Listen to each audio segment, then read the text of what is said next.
எத்தனை படத்துக்கு மனுஷன் பாடியிருக்கான்டா. கொஞ்சம் திமிர் இருந்தா தப்பு இல்லை. ஏனால் டிஎம்எஸ்னுக்கு இருக்கிறது திமிர் அல்ல, தன்னம்பிக்கை. என்ன தன்னம்பிக்கைனா, தன்னை போல எவனும் தமிழை கரெக்டாக உச்சரிக்கக்கூடிய மனிதன் கிடையாது. அந்த தன்னம்பிக்கைடா. அதனால சொல்றேன். அதனால் அவர் பேசும்போது கொஞ்சம் திமிர் மாதிரி எல்லோரும் நினைப்பாங்க. ஏன்னா எனக்கு ரொம்ப பிடிக்கும் அது மாதிரி பேசினா. ஏன்னா நாங்களே கொஞ்சம் திமிரான குடும்பம். நாங்கள் எவனுக்கும் வணங்கி இணைங்கெல்லாம் பேசி பார்த்து நாங்கள் பார்த்ததில்லை. என் வாழ்க்கையில் பார்த்ததில்லை. இருப்போம், அப்போ எல்லாருக்குமே வணக்கம் சொல்லுவோம்.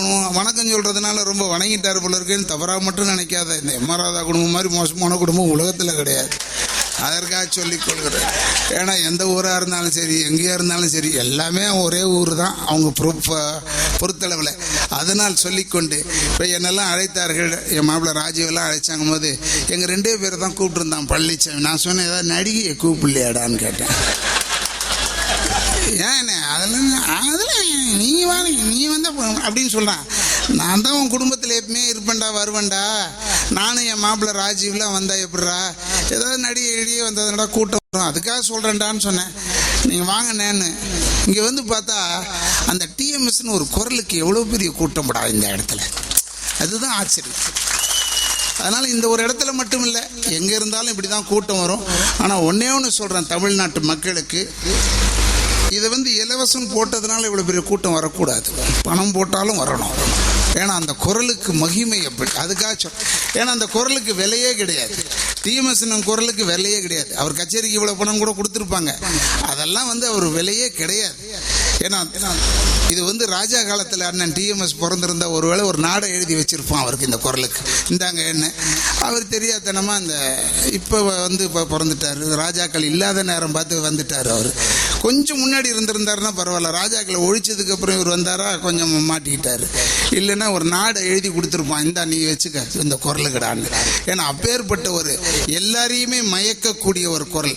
வீரம் இருக்கும், விவேகம் இருக்கும், சோகம் இருக்கும், சிந்தனை இருக்கும், அத்தனையும் இருக்கக்கூடிய குரல் அண்ணன் டிஎம்எஸ் குரல் என்று சொல்லி அவருடைய இவர் யாருக்காக குரல் கொடுத்தாரோ அந்த புரட்சி தலைவர் அவர்களும் நடிகர் திலகம் அவர்களும் இவரை வாழ்த்தி கொண்டே இருப்பார்கள் என்று எங்களுக்கு தெரியும் என்று சொல்லி அவருடைய வாழ்த்துக்களில் நாங்களும் பங்கு பெற்று நாங்களும் வாழ அண்ணன் டிஎம்எஸ் அவர்களை பல்லாண்டு பல்லாண்டு வாழ என வாழ்த்தி என் குடும்பத்தின் சார்பாகவும் திராவிட இயக்கத்தின் சார்பாகவும் நன்றியை கூறி விடைபெறுகிறேன். நன்றி, வணக்கம்.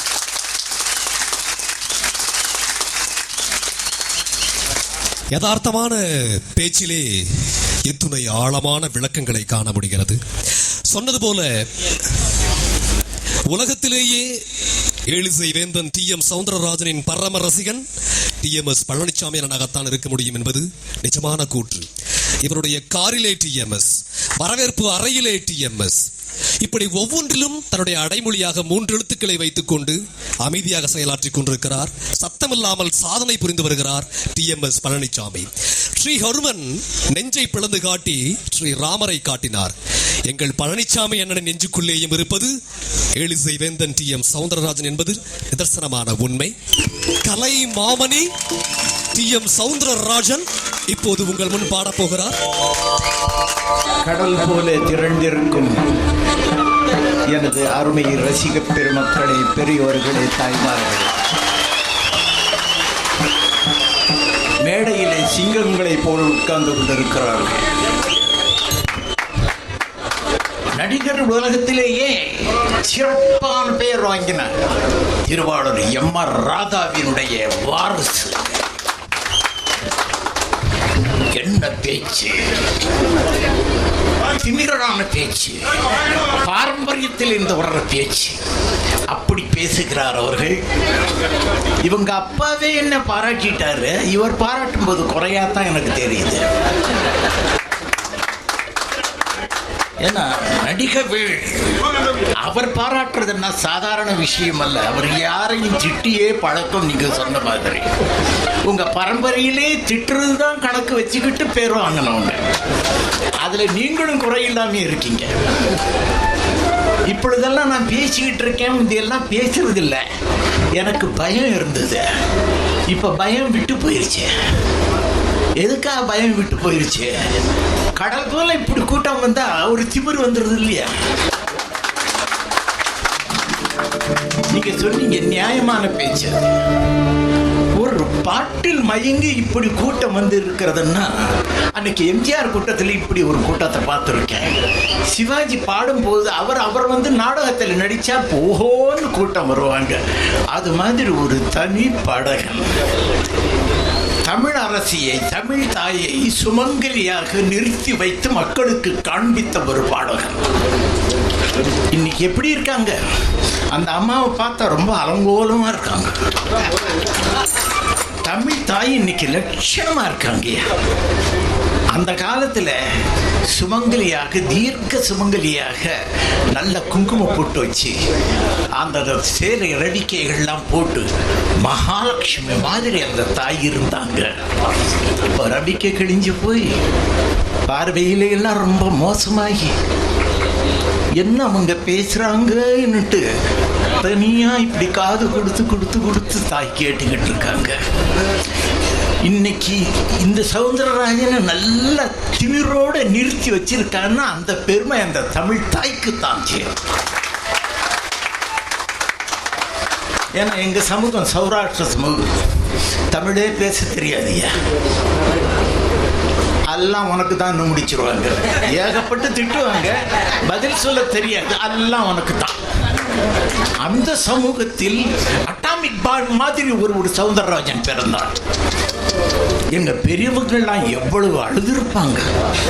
ஐயா, ஒரு மகான் பிறக்கவில்லையே எங்க சமூகத்திலே, உலகமெல்லாம் கொண்டாடணும் என்று எங்க சௌராஷ்டிர சமூக பெரியவர்கள்லாம் மகா வித்வான்கள். இன்னைக்கு தியாகராஜ சுவாமிகள் கீர்த்தனை அத்தனை பேரும் பாடிக்கிட்டு இருக்காங்கன்னா வெங்கட்ரமண பாகவதர் தான் முதல் மாணவர் தியாகராஜ சுவாமிகளுக்கு. அந்த சுவாமிகள்லாம் அழுததுனால சௌராஷ்டிர சமூகத்தில் நல்ல உச்சரிப்போடு ஒரு குழந்தை பிறந்து வந்தது. அந்த குழந்தை உலகமெல்லாம் பாராட்டப்படுகிறது. அந்த அளவில் இருந்து கொண்டிருக்கிறேன். இதுக்கு மேல் நான் ஒன்றும் பேச வேண்டாம்.